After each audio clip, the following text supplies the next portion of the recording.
नमस्कार दोस्तों, आप सभी को गुरु पूर्णिमा की हार्दिक शुभकामनाएं। गुरु पूर्णिमा उन सभी आध्यात्मिक और एकात्मिक गुरुजनों को समर्पित एक परंपरा है जिसे भारत देश में बहुत ही सम्मान के साथ मनाया जाता है।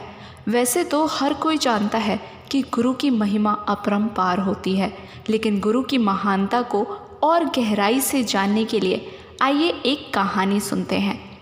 एक समय की बात है जब स्वर्गलोक में हर ओर गुरु के बारे में प्रशंसा की जा रही थी। हर ओर यह बात फैली हुई थी कि जिस भी व्यक्ति का कोई गुरु नहीं है उसे निश्चित ही नरकलोक जाना पड़ेगा।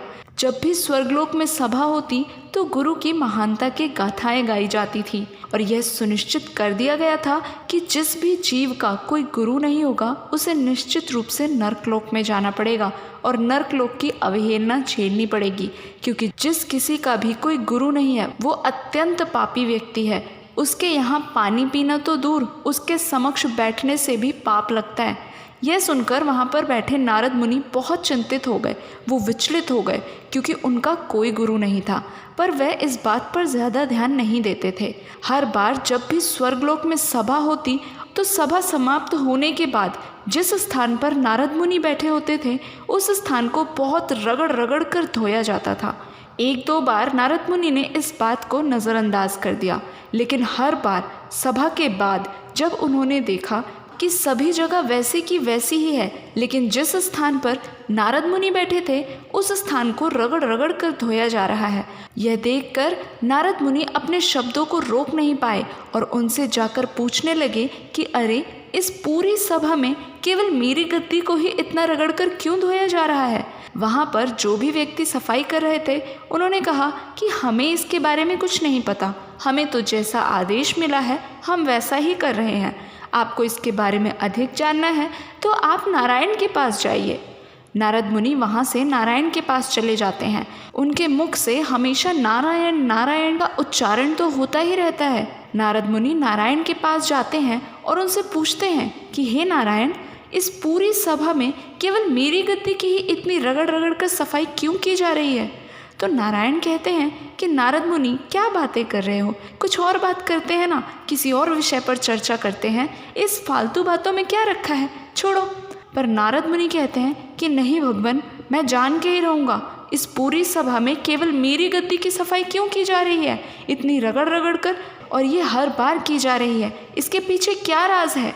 तो नारायण भगवान इसको बहुत ज़्यादा नज़रअंदाज करने की कोशिश करते हैं, लेकिन नारद मुनि ज़िद पर अड़ जाते हैं। कहते हैं कि मैं जान के ही रहूँगा, आखिरकार ऐसा क्यों किया जाता है। तो अंततः नारायण को बताना ही पड़ता है। नारायण कहते हैं कि नारद मुनि, तुम्हारा कोई गुरु नहीं है ना, तुम तो पापी व्यक्ति हो, इसलिए तुम्हारी गद्दी को रगड़ रगड़ कर साफ किया जाता है। तो नारद मुनि कहते हैं कि क्या गुरु की इतनी बड़ी महानता होती है कि जिस व्यक्ति के जीवन में गुरु नहीं है वो पापी सुनिश्चित कर दिया जाता है। तो नारायण कहते हैं कि हाँ नारद, तुम तो निश्चित रूप से नरक में जाओगे क्योंकि तुम्हारा तो कोई गुरु नहीं है। तो नारद मुनि कहते हैं, लेकिन भगवान, मैं किसको अपना गुरु बनाऊं। तो नारायण कहते हैं, ये तो तुम सुनिश्चित करोगे ना कि तुम किसको अपना गुरु बनाओगे।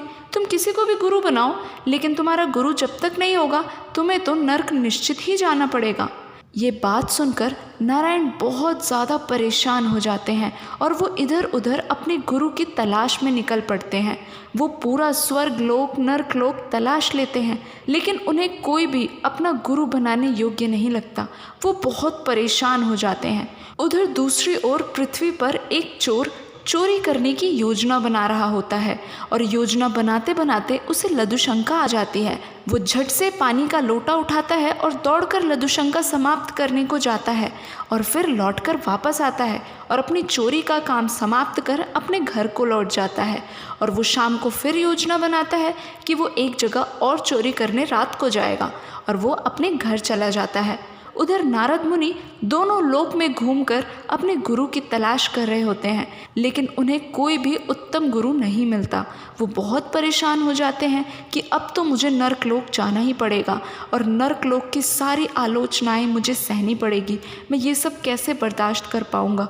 तो वो सुनिश्चित करता है कि मैं सभी लोक में ढूंढ चुका हूँ, लेकिन मैं पृथ्वी लोक नहीं गया हूँ।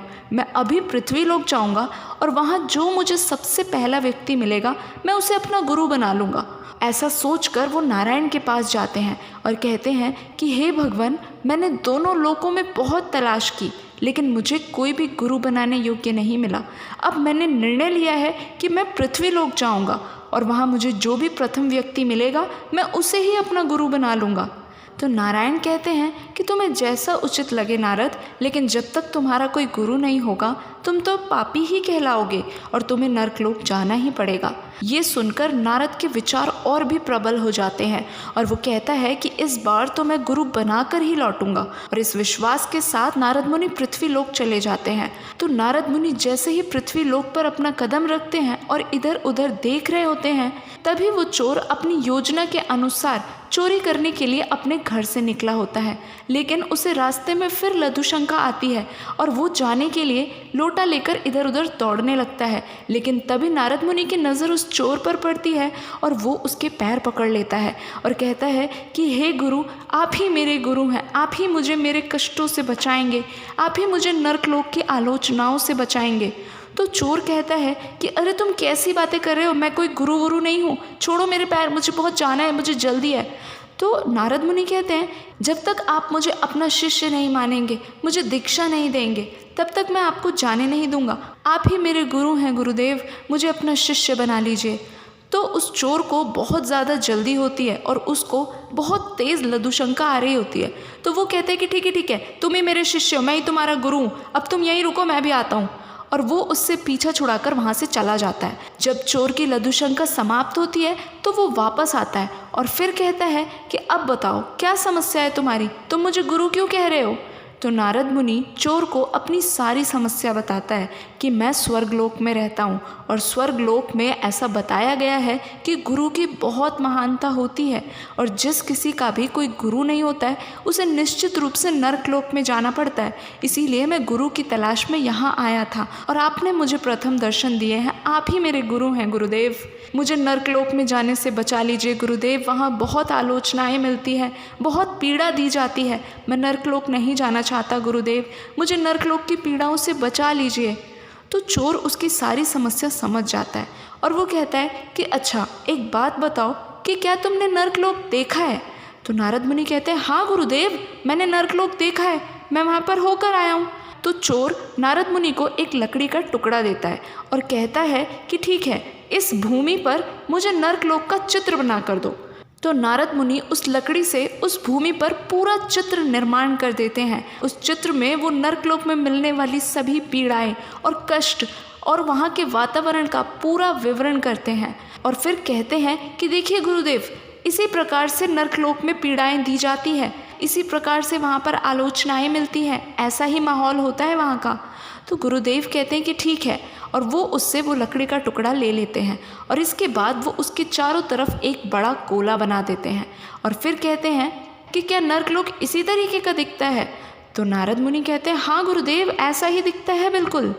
तो वो चोर कहता है कि ठीक है, तुम मेरे शिष्य हो ना, मैं तुम्हें नरकलोक में जाने से बचा लूँगा। तो नारद मुनि कहते हैं लेकिन गुरुदेव, आप तो मेरे अभी गुरु बने हैं ना, इससे पहले तो मेरा कोई गुरु नहीं था, तो मुझे तो नरकलोक जाना ही पड़ेगा। और वो बहुत निराश हो जाता है। तो चोर कहता है कि तुम चिंता क्यों कर रहे हो, तुमने अब मुझे गुरु बनाया है ना, अब तुम ये बताओ कि क्या तुम इस गोले के अंदर जा सकते हो। तो नारद मुनि कहते हैं हाँ मैं जा सकता हूँ। तो वो कहते ठीक है, इस गोले के अंदर चले जाओ। और नारद मुनि उस गोले के अंदर जाकर खड़े हो जाते हैं। फिर चोर कहता है कि ठीक है, इस गोले से बाहर आ जाओ। तो नारद मुनि उस गोले से निकलकर बाहर आ जाते हैं। तो चोर कहता है कि देखो, अब तुम नरकलोक में जाने से मुक्त हो गए। तो नारद मुनि कहते कैसे। तो चोर कहता है कि अभी तुम नरकलोक में होकर तो आए, तुम्हें केवल नरकलोक में जाना ही था ना, तुम तो होकर आ गए, अर्थात तुम नरकलोक में जाने के कर्म से अब मुक्त हो गए। तो नारद मुनि उनके सामने नतमस्तक हो जाते हैं और कहते हैं आप सच में ही बहुत महान हैं गुरुदेव, सब सही कहते थे, केवल गुरु ही हमें पाप पुण्य के कष्टों से मुक्त कर सकता है गुरुदेव, आपने तो मेरी सारी समस्या ही हल कर दी। लेकिन उनके मन में अभी भी एक संदेह होता है कि क्या मैं सच में नरकलोक से लौट कर आ गया हूँ।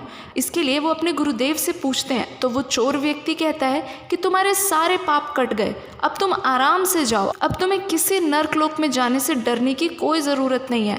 ऐसा सुनकर नारद मुनि संदेह में ही स्वर्गलोक वापस लौट जाते हैं और वो जाकर ये सारी घटना नारायण को बताते हैं और कहते हैं कि भगवान, मेरे गुरु ने मुझे ऐसे ऐसे नरकलोक में भेजा और वहाँ से निकाल दिया और कहा कि मैं अपने कर्मों से मुक्त हो गया हूँ। क्या सच में ऐसा होता है? क्या मेरे को मेरे गुरु मिल गए, अब मेरे कष्ट दूर हो गए? तो नारायण कहते हैं, हाँ नारद, तुम्हें गुरु मिल गया, गुरु ने तुम्हें मुक्त कर दिया।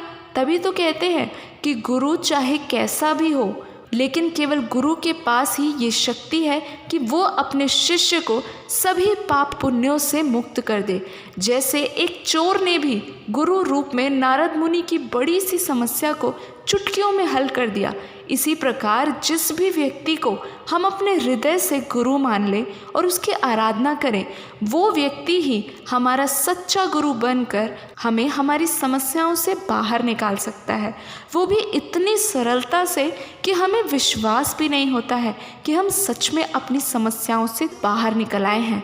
ये होती है गुरु की महिमा। गुरु चाहे तो पल भर में अपने शिष्य को समस्याओं से ऐसे बाहर निकाल सकता है। तभी तो कहते हैं, यह तन विष की बेलड़ी, गुरु अमृत की खान।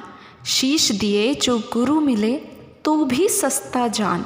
यदि गुरु को प्राप्त करने के लिए हमें अपना शीश भी अर्पण करना पड़े तो भी गुरु हमें सस्ते में ही प्राप्त हो गए हैं। इसलिए गुरु की सदैव सुननी चाहिए। कहते हैं, गुरु कहे सो कीजिए, गुरु करे सो नाही। गुरु जो भी कहता है वो हमारे भले के लिए है, लेकिन गुरु जो करता है वो उनका व्यक्तिगत है। इसलिए सदैव गुरु की वाणी पर चलना चाहिए, क्योंकि केवल गुरु ही एकमात्र वो खेवैया है जो हमें इस कलयुग के भवसागर से बड़े ही आराम से पार ले जाएगा। इस गुरु पूर्णिमा के अवसर पर समस्त गुरुओं को मैं नतमस्तक होकर प्रणाम करती हूँ। आप सभी को गुरु पूर्णिमा की हार्दिक शुभकामनाएं। अगर आपको वीडियो अच्छी लगी हो, कहानी पसंद आई हो, तो कमेंट बॉक्स में अपने सुझाव ज़रूर भेजिएगा और अपने जीवन के सबसे महत्वपूर्ण गुरु का नाम हमारे साथ कमेंट में ज़रूर शेयर कीजिएगा। आपसे फिर मिलेंगे एक और नई कहानी के साथ। तब तक के लिए नमस्कार।